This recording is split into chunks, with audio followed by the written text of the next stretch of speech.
Hauzik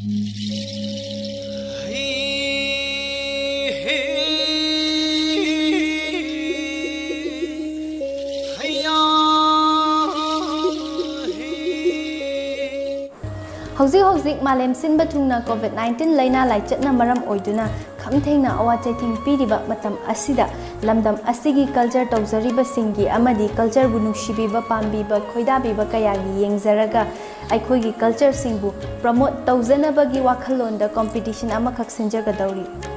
aikhoigi lamdam asi maihorol dagi hauna jagoi isai lining laisol kaya asigi saktam asina lipun oiduna lakli amasung mabung taritna sagona zaduna lakli amadi henna promote tawba ngamnaba hotnazari asigulaba tanja asida mabung tarit hariba official YouTube channel asina sinjaduna Manipur gi aikhoigi inaki oiba sehek saida yumpom oiba isaida dance competition ama pangthukjagadari iramdam asida pre-Vaishnavism haibidi Manipur de Hinduism changal tringi mamangda leramba aikhoigi oiba asengba inaki isai kudamona hairabada lang isai asigumlaba isai asengba asida base tawjaraga pangthokjaba adugumlaba online dance competition amani Mabung Tarit official YouTube channel sinjaduna pangthokadoriba sigumlaba yamna tangna thokpa solo dance competition asida makok mathang taraba singe tongan ba cash prizes kaya ma thamjari loinana consolation prizes kaya ma su thamjari hariba competition asida saruk yabiningba interest leiba competitor singna makha pibiriba number sing asida contact tobiduna akupa marogi namakta thangbi sinjuriba solo competition asida jagoi bu pamjaba jagoi bu thawa yawiba pumna makna akhoina makha da bijari contact number asida akupa marol khangbininga call tobiro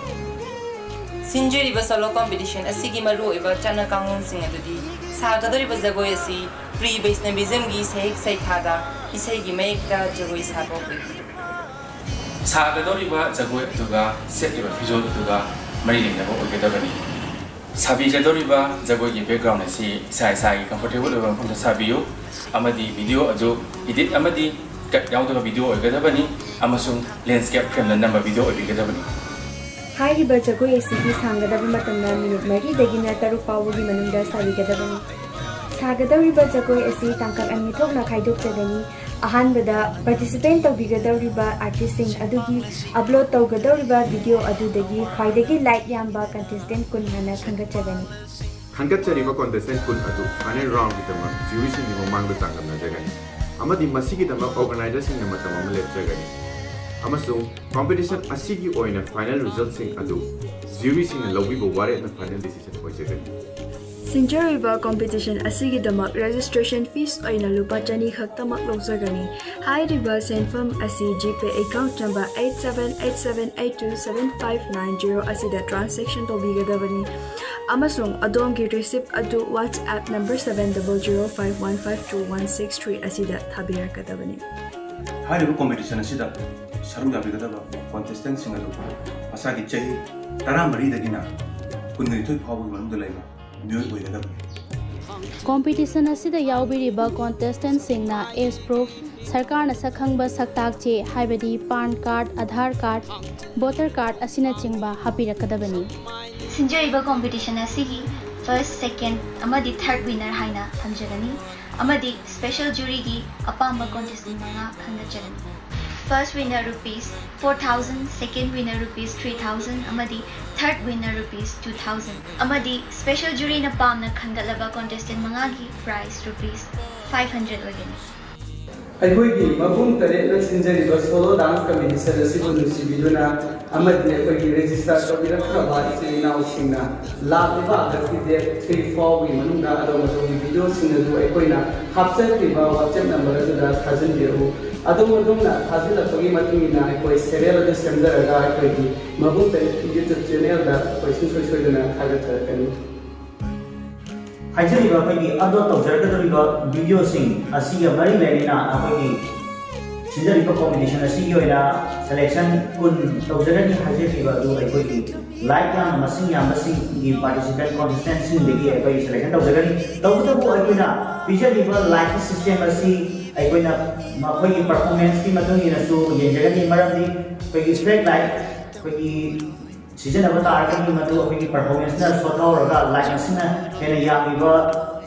yauragasu akoi adugumagi matangda akoi organizing committee amadi jury singa puna tanajaraga madugidamata aikoina puna yengsinjagani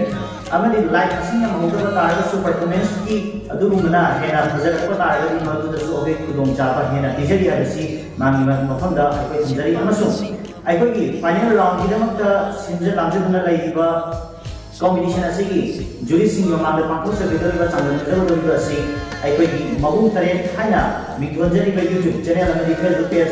sinbasing asigi kuthangda aikoina live hazagani live hazagdribasi numit akoigi final numit asigoina Facebook page ki kuthangda mayanda like ki kuthangda ubakon jagani haiba wafam asisu miyang yomda thamjari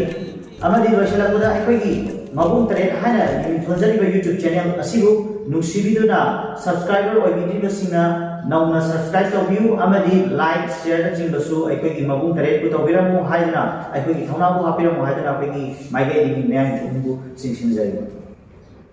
mabung tare ki maigai digi khoi miyam da karigumba khara khangan jari madudi ngasi khoi miyam ki mafam da mabung tare na puduna lakchariba Manipuri solo dance competition based on pre Vaishnavism haibasigi matangda clarification amakak miyamda chamanandaba haiduni thamjage madudi thainagi mehorulagi laireklaba chanabi amadi inat asida yumpham oiduna saba jagoi sing maduda yumpham oiba lyrics sing maduda yumpham oiba music sing oigadabani haijabani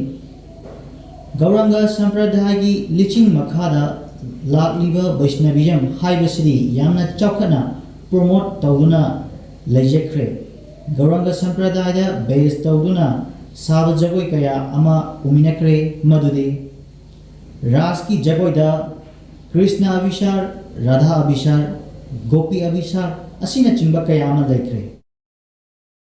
Maram aduna hauzik sothaduna lairiba aikhoigi jagoi sathek sing asiga iroinana lairiba aikhoigi legendary sing sanakna thamjarabada khamba thoibi aduga met singa mari lenabada nongpok ningthau panthoibi legendary direct hairagana kobrugi phangkhong koibagi khudam oina hajabani masina taba kaya amasu laikre masigi mayam asida amadi tribal singi lairiba kabui amadi tangkhul ichil inau singi jagoi maugida flora and fauna da based awraga hairagana ingelaida warida based awwa amadi asigumba ariba mayam asida based awraga hanan lejeram liba ipanat ipunat ki chanabi asishu hauzik modern irada lakliba gauranga sampradaya iroinana chaniba mafam asida masibusu promote ta horaga punna tuna chatmina nawbagi madugi concept amadi wakhalol aduga thamjaba adugumnaba competition ni masida dharma jabijati khabigi wafam lejede masidi Vaishnavism gi oinadi hanana chakatuna lairabanina asigumba aribagi wa masak sing asishu promote tawba mathau tai amadi chap manana chatmina naba haibagi mijeng makhada aikhoigi identity